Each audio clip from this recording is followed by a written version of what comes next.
Hello, I'm Robert Kelly. Welcome to a Record All Monsters special report. Ram report, I guess is what I called it last time we did this. But I'm here with Courtney. Hi. They can't see you smile. Yeah. I just realized that. Not just realized. You know what I mean. When you said hi, you had actually realized that. Sorry, I have lingering effects from RSV. She's cured of it now, but she still has some drainage. So I'll be coughing. I'm sorry. I'll edit out as many of them as I can. So we literally just walked in the door from going to see Godzilla -1 with friend of the show, Q. He went to see it with us, and we ran into some very nice Godzilla fans outside of the theater. And I sold them copies of my book, which you can also buy at the link in our description. So there will be some housekeeping after we talk about the movie for a little bit, but let's get to it. Well, I must say that I come out of the bathroom and then Robert is like giving a lecture to three people. They were really cool though. They were awesome. So, it was three people. It was just really funny, but it's okay because I was also typing a long-winded text, so I was basically doing the same thing. So shout out to Marcus, Hank, and Nicole. Thanks for letting me scream at you about Godzilla in the front of the movie theater bathrooms for 15 minutes or so. It was pretty cool. Everybody clapped at the end. Everyone clapped at the end. It's a very good movie, and we will be getting into spoilers. But we'll tell you when. I do urge you to see it. The rumor is that TOHO only rented screens in the U.S. for a week. So go see it. That's Mandy. Go see it before the end of the week. It's worth it. Yep, that was our beautiful snuffling Mandy. They know her. Mm-hmm. They love her. She's a queen. They know she edits the essays before they go out. Yep. She's queen and we're the sorry people. Mm-hmm. Godzilla, king of the monsters. Hey kids, look what's coming to our theater. It's alive and it breathes fire.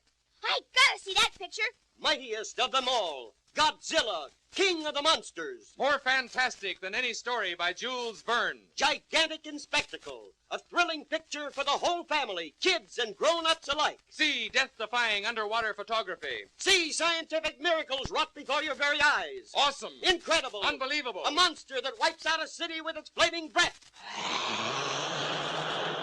Can modern science destroy this creature? For the answer, see Godzilla, king of the monsters. Fantastic beyond comprehension. Gripping beyond compare. Astounding beyond belief. See Godzilla, king of the monsters.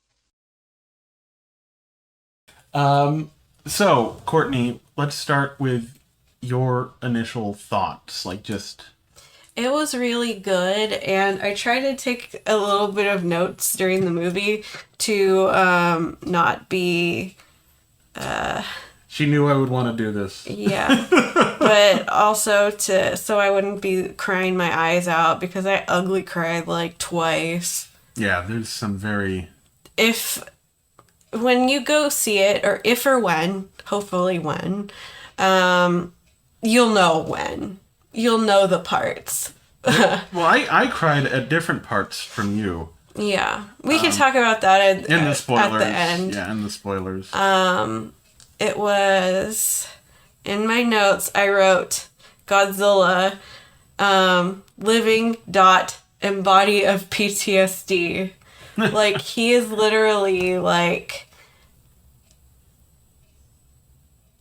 I don't even know how to put my words together correctly. But it's like Godzilla and the people, the innocent people Here, we'll edit all that out. Yeah. Godzilla is a monster because of what was done to him during the war.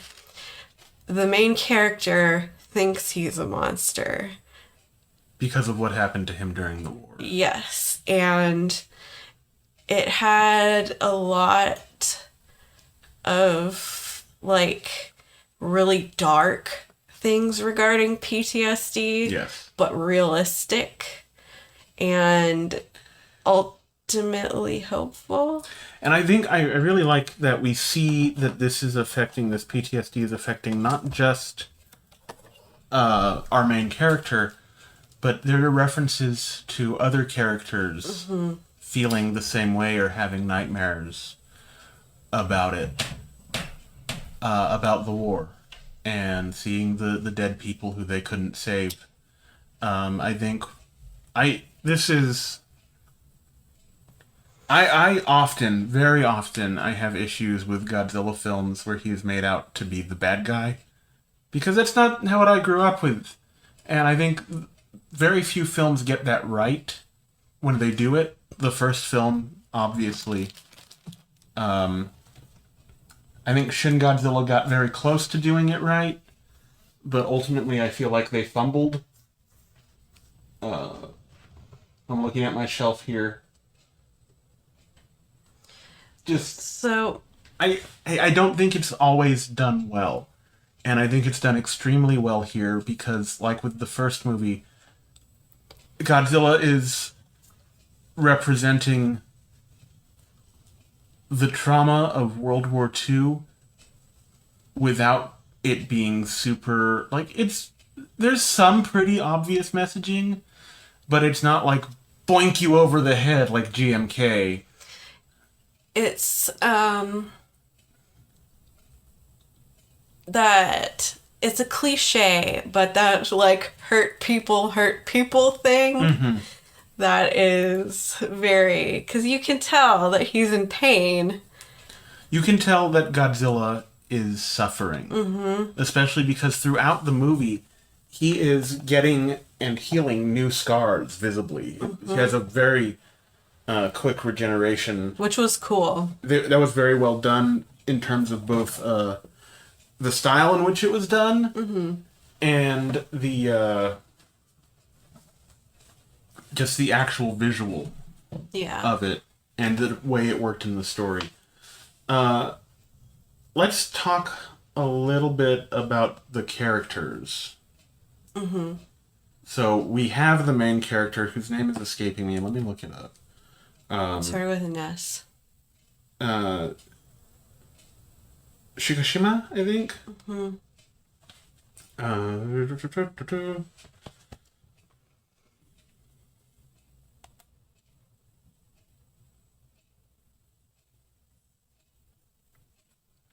Yeah, so our main character was Koichi Shikishima.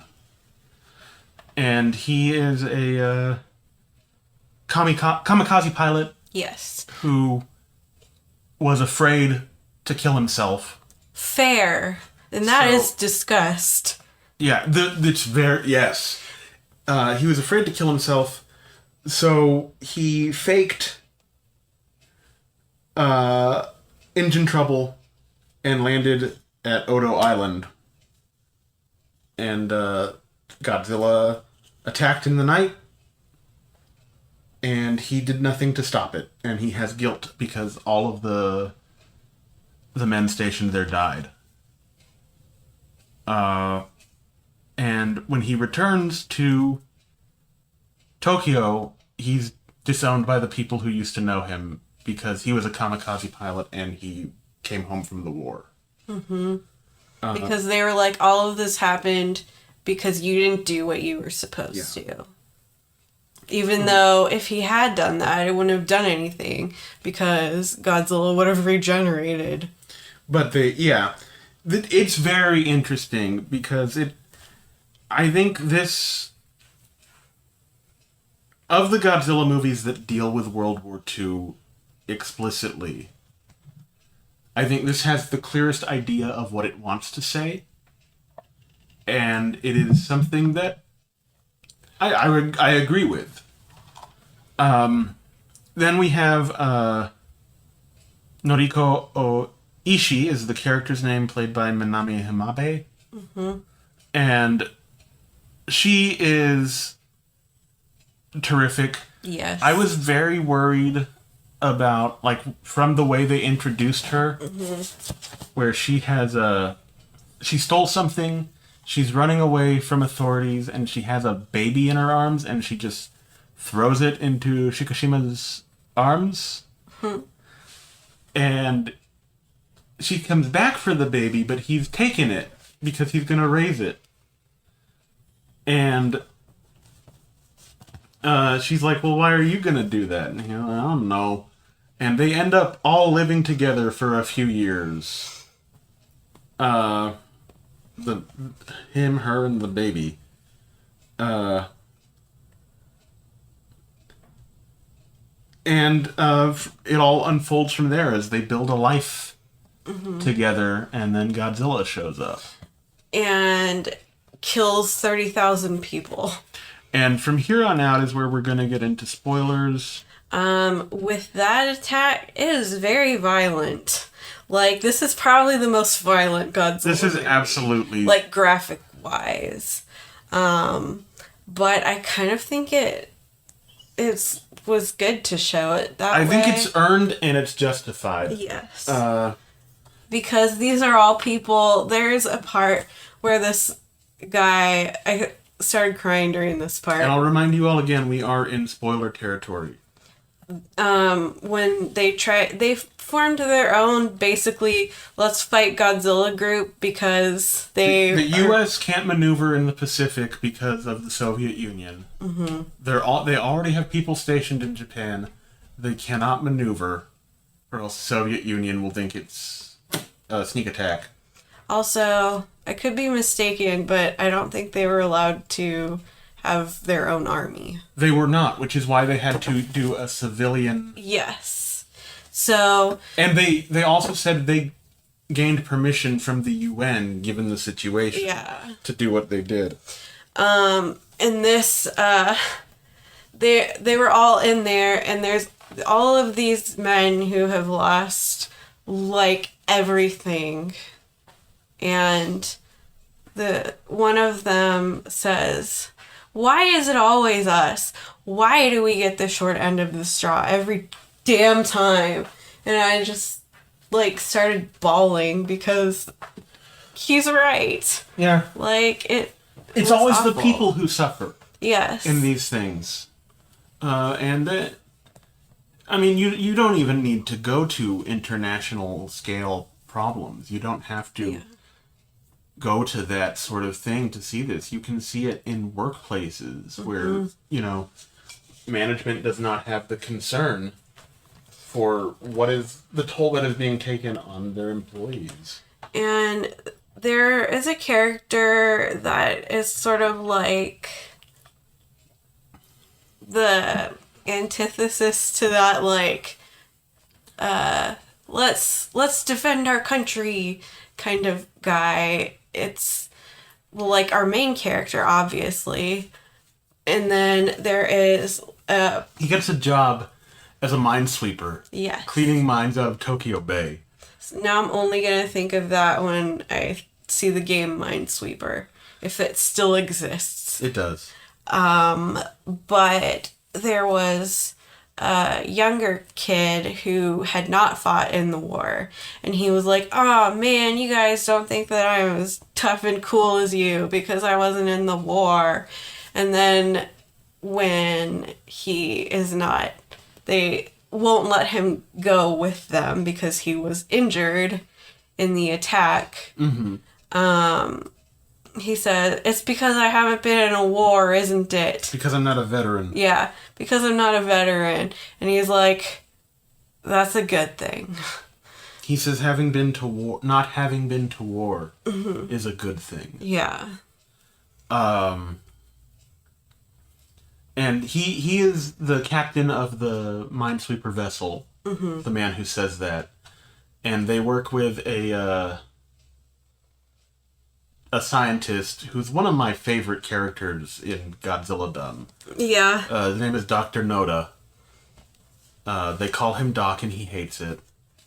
His hair waves very dramatically It's in the end. wonderful. I loved this movie and its message. And again, I often don't like Godzilla as the villain. And I think the movies that do that well, keep the fact that he is a victim of humanity and our, inexcusable drive to destroy each other in ever more gruesome and creative ways. And this movie handles that really well.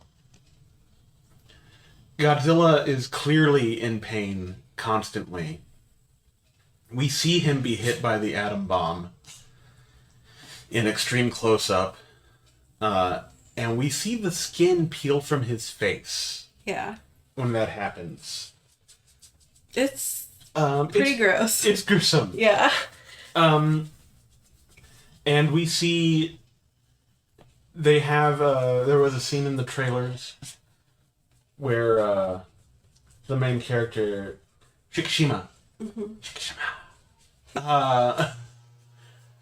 is firing a machine gun from the back of a wooden boat at Godzilla.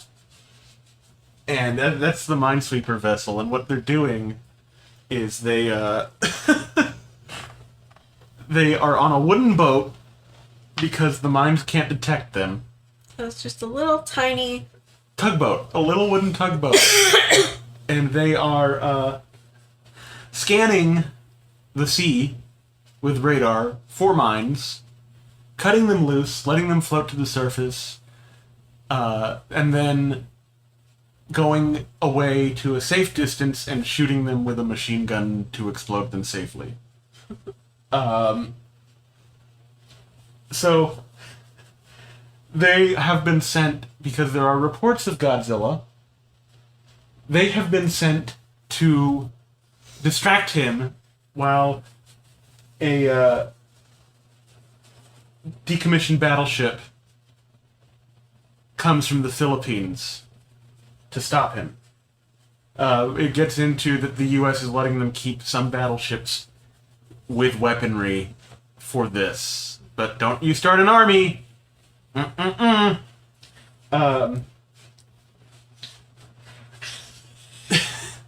Which, the way this movie handles that, they're like, well, that's fair, I guess.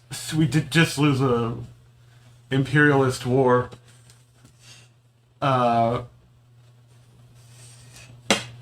So, you can probably hear Mandy. I'm rubbing her belly. She has decided now is the time for that. There were some times when Godzilla was swimming or snapping up at planes that... He looked just like Mandy? Yeah. Like, it was weirdly uncanny. Yeah. Mandy is a boxer and... American Bulldog. American Bulldog. Like the Target dog. Mix. There's Suds McKenzie. And so she has a very short, high snout and like a prominent brow ridge. Mm-hmm. And so, yeah, it was a couple of times, like, now she's gnawing on my finger. A couple of times it was absolutely just, that is Mandy. Yes.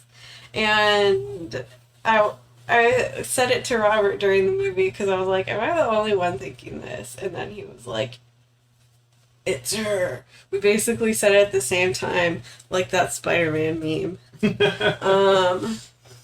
The part with the city attack. Oh my god. That was rough. Like, especially because after the people have seen so much horror and awfulness, then there's this creature, and they wouldn't let anyone be warned about it beforehand because they didn't want anyone to panic. Yeah. And then I'm reminded of something our friend of the show, Nathan Marchand, said when he was talking about the trailer for this. He said, governments are going to keep secrets. That's what they do. And I thought of that a few times. Yep. It's, so everybody is like... This is even after... gobsmacked. This is even after they have, encountered Godzilla on the small boat. Yes. So. Which, that scene, the reason I was bringing that up, is because we see some pretty good damage to Godzilla. There you go. But it does seem to like recharge him too, like make him stronger. Well, that's what Q called me to ask about. Yeah. And I said I don't know what rules Yamazaki came up with, but that sounds right. I mean, the director, he wrote it, and it's my understanding also did the visual effects for Godzilla. Man. Takashi Yamazaki, I'm sorry. That was terrific. Part of it during that scene, it was like being on a roller coaster. Like, I kid you not. I almost had a panic attack because I hate roller coasters. I loved that scene. It was very well done. We just talked about Jaws not too long ago on the show. Definite Jaws Huge vibes. Huge Jaws vibes. Especially when they were in that room trying to see if they wanted to form their own... response team. Yes. But during the... They shoot a mine off into his mouth. Yes. And explode it there. But, and it blows off half of his face. That's what I've been trying to say. And then it regenerates.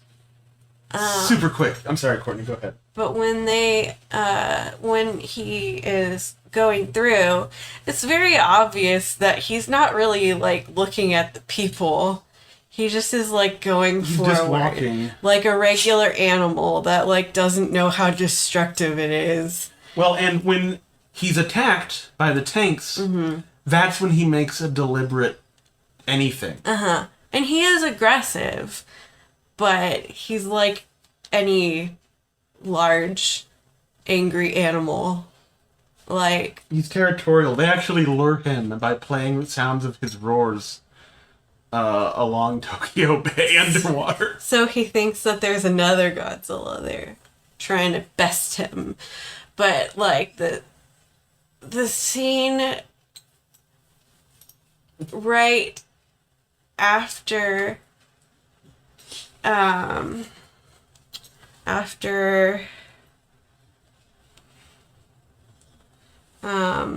Noriko pushes him in. Oh, she saves his life. To save his life, and then gets blown away. And it was like, no! Because she'd been through so much already. She'd been through so much. And they have a little baby. That's not related to either of them. But, that is where I almost had another panic attack. Because, it showed Godzilla walking, and he was so beautiful. He was gorgeous. And, like, you see there's this, like, sense of awe about him. But he is so disturbed, our main character, because of everything that he just saw. And he is kneeling in the street. Like, screaming, essentially. Like... Screaming and crying. And, like, all the fallout from it starts raining down on him. And he's like... Basically, he's blaming himself for this whole thing. Because he did not shoot Godzilla, which would have been nothing. Yeah. 4 years ago. It was so rough. But it was very well done. But it was like, oh man, that just was like a gut punch to me. And then when they have a funeral for Noriko, their daughter is like, where's mommy? And they say she had to go to work for a long time. Yes. And then she just starts like, scream crying. And it was the worst. When I tell you, that was the third panic attack. I'm gonna have to bleep that now. Ugh. But yes, that was tough. Like, I was, like, shaking in my seat from crying. Yeah, I was so awed by the film that there were points that I forgot Courtney and Q were there too. He was holding both of our hands. I was during the attack, and for very different reasons. Q and I were like, "Oh, this is so cool!" on my right side, and then Courtney and I were like, "It's so sad and beautiful" on the other side. Yeah. The duality of man. Oh, and then that one part at the end where he... Well, let's keep going with the story. Okay. They form a civilian defense force. Yes. Under a naval battleship captain with Dr. Noda, again, one of my favorite characters I think that has ever been in a Godzilla movie, who has come up with a plan that is visually similar to the Oxygen Destroyer, but not the Oxygen Destroyer. It's really cool. Where they will surround Godzilla using 4 decommissioned battleships. They will surround him and tie him up with with these huge CO2 capsules that are also attached to Freon capsules. And they are going to have them react with each other and drag Godzilla at phenomenal speed to the deepest part of Tokyo Bay. And the idea is that the sudden change in pressure will crush him. Mm-hmm. And they're like, well, what if it doesn't? Because he lives in the sea. And the scientist is like, I have a failsafe plan. If it doesn't, then we attach inflatable, like Godzilla's gonna have floaties. And we are going to set those off while he's underwater and then have the pressure change reverse and send him to the top. And he should basically crumble from expanding under the sudden pressure change. And they're like, well, how do we guarantee he's there? And our main character says, well, if you can get a fighter plane for me, I can batter him. I can, shoot at him and lead him out to where we need this to happen. And they're like, okay, let's do it. Let's put this plan into action. And everyone, all his friends from the Minesweeper boat are like, hey, don't do anything stupid. We know you think you need to redeem yourself. And that all of this happened because you didn't do your kamikaze job. But they talk about it. They say that was not okay. Like, we should not have had our people driving these planes without, or flying these planes without ejectors. Like, there is a wonderful speech that Dr. Noda gives near the end of the film, when they realize, based on Godzilla's movements, he will be in Tokyo Bay by mid-morning the next day. And he says, go home and spend your time with your families, because we might not get out of this. And one of the men says, do you mean get ourselves prepared? And he says, no. I mean that we have, as a nation and the culture, put the cost of life very low with kamikaze attacks and, death before dishonor and all of this junk. This toxic junk. We're not fighting for honor. We're not fighting for the emperor's honor or fighting for this or whatever, for the glory of Japan or whatever. We're fighting to survive, and so that our loved ones can survive. And that was the first time I cried in the movie.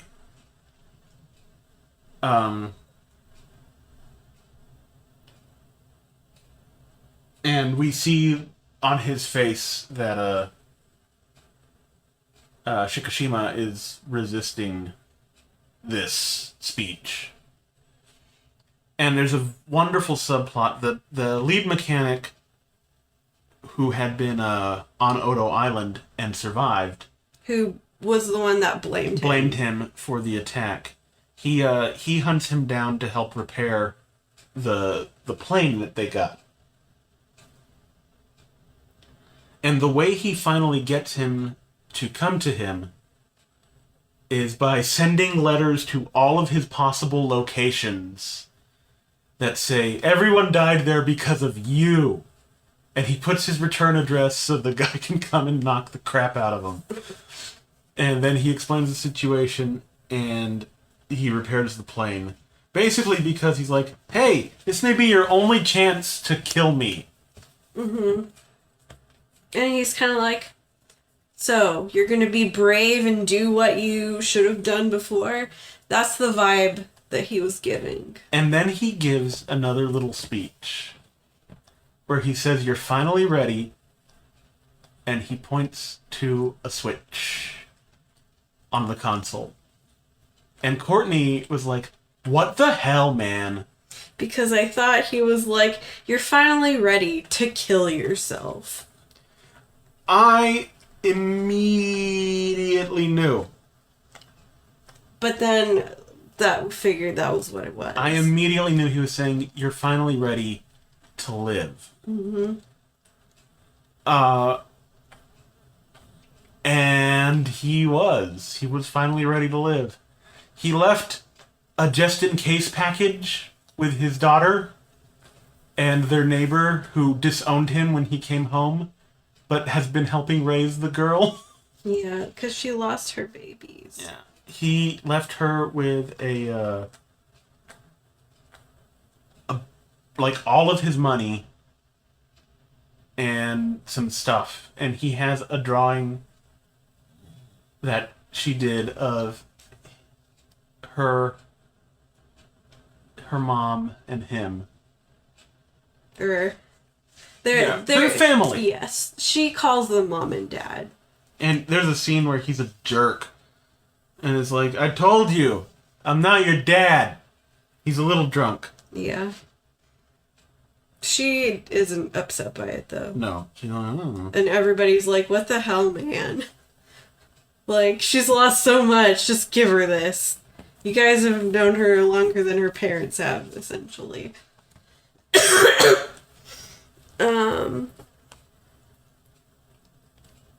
And that guy, when he found out at the end that our main character did not kill himself. Oh, it was beautiful. Robert was the most crying I've ever seen him do in a movie. That's because... You are Bizarro, that guy? I was going to say, because I've been having a lot of difficulty with things, and I'm not suicidal, but there was a point in my life where I was. And I just think of... Because they're saying we're fighting for the future of our children and our own futures. I just think about, what if I had back then when that was the case? I would not have this future. And I've been having a hard time with some things, but ultimately, things are pretty great. Things are hard, but they're good. And I am so happy to be where I am right now. We're And happy to have you. that wouldn't have been possible. Oh, I know. Because I've been there too. Y'all, speaking as two people who have Contemplated. that, just... No, I planned it. It's okay to ask for help. It is.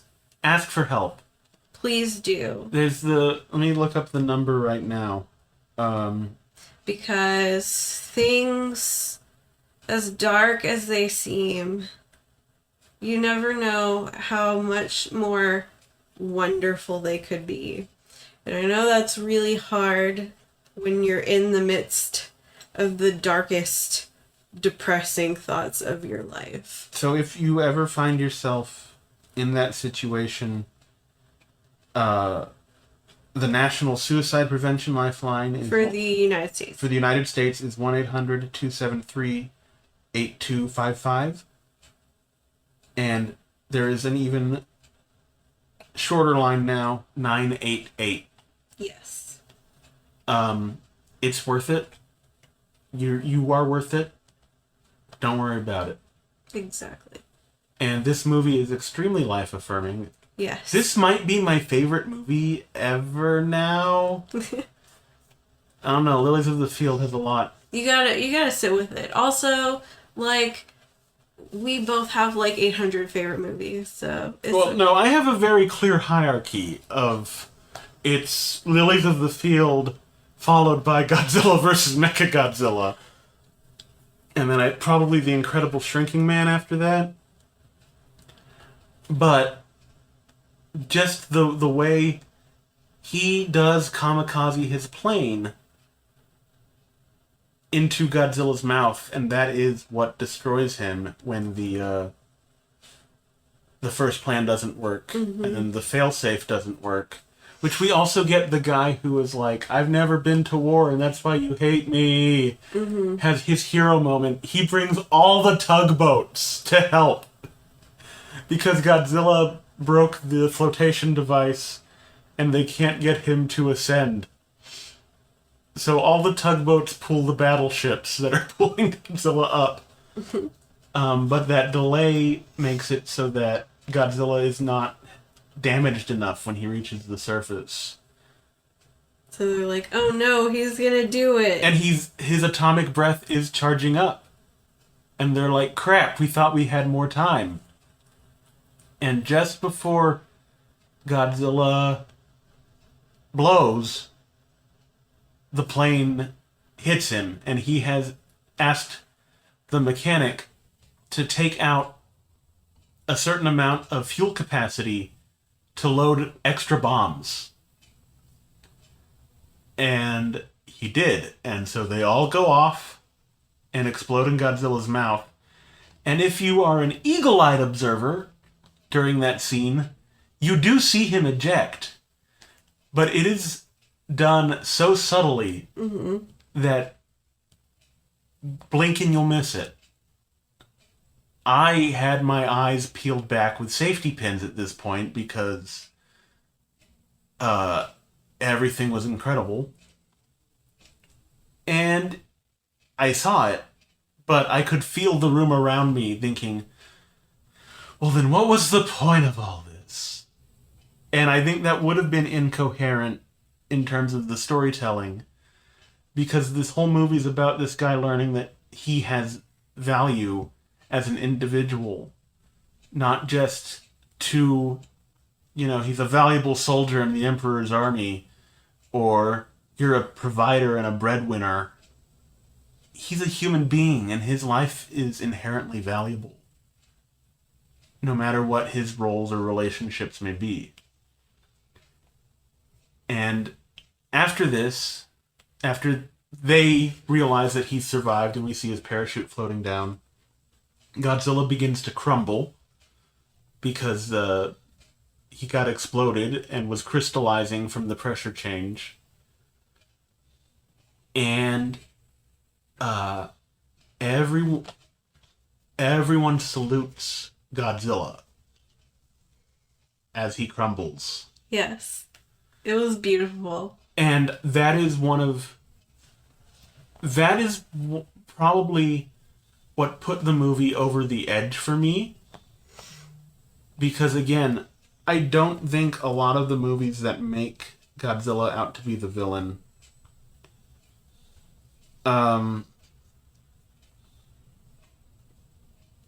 don't acknowledge his pain and his victimhood. I think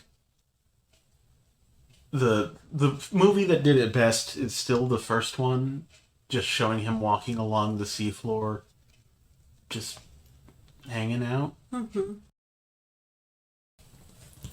But this did it really well with that. Side note, his spikes or plates on his back, as they're charging up, they pop up like they're inflating, sort of. Yeah. It's so cool. It is so cool. And then when he releases the breath, they slam back down. Yes, and it actually shows like the atomic breath hurts him to use. Yes, and it shows how it affects everyone around. Like, you see that in that city attack, especially, like, there's pullback. Yeah. Like, the way his atomic breath works is it is a beam, but when it makes contact, it explodes. It's an A-bomb explosion. And we see fallout, and we see blowback, and we see after effects, like aftershocks. Mm-hmm. I think it's probably the most realistically realized and thought out version of the atomic breath. I have no problems with this movie, and I heartily recommend it. Courtney? It was so good. Go see it if you can. Yes, please do. And with that out of the way, we're no longer in spoilers, and I will be just real quick doing some housekeeping here. Godzilla, king of the monsters, alive, surging up from the depths of the sea on a tidal wave of terror to wreak vengeance on mankind. Godzilla, king of the monsters. It's alive. A gigantic beast Stalking the earth, crushing all before it. in a cyclonic cavalcade of electrifying horror. Raging through the streets on a rampage of total destruction. Godzilla, king of the monsters, Incredible titan of terror. wiping out a city of 6 million in a holocaust of flame. Jet flames cannot destroy it. Bombs cannot kill it. All modern weapons fail. Is this the end of our civilization? Can the scientists of the world find a way to stop this creature? Or the answer, see Godzilla, king of the monsters. You may wish to deny it, but your eyes tell you it's true. A tale to stun the mind. More fantastic than any ever written by Jules Verne. More terrifying than any ever shown on the screen. Awesome. Incredible. Unbelievable. A story beyond your wildest dreams. Dynamic violence. Savage action. Spectacular thrills. Godzilla, king of the monsters. Fantastic beyond comprehension. Gripping beyond compare. Astounding beyond belief. The mightiest monster of them all. See Godzilla, King of the monsters. First of all, the book, Record All Monsters, the book of the essays from the podcast, is for sale on Amazon. And I will have a link to that listing in the description. I also have some news, I suppose. And some of you may have seen this coming with the way things have been going. But the current version of Record All Monsters is not going to exist anymore.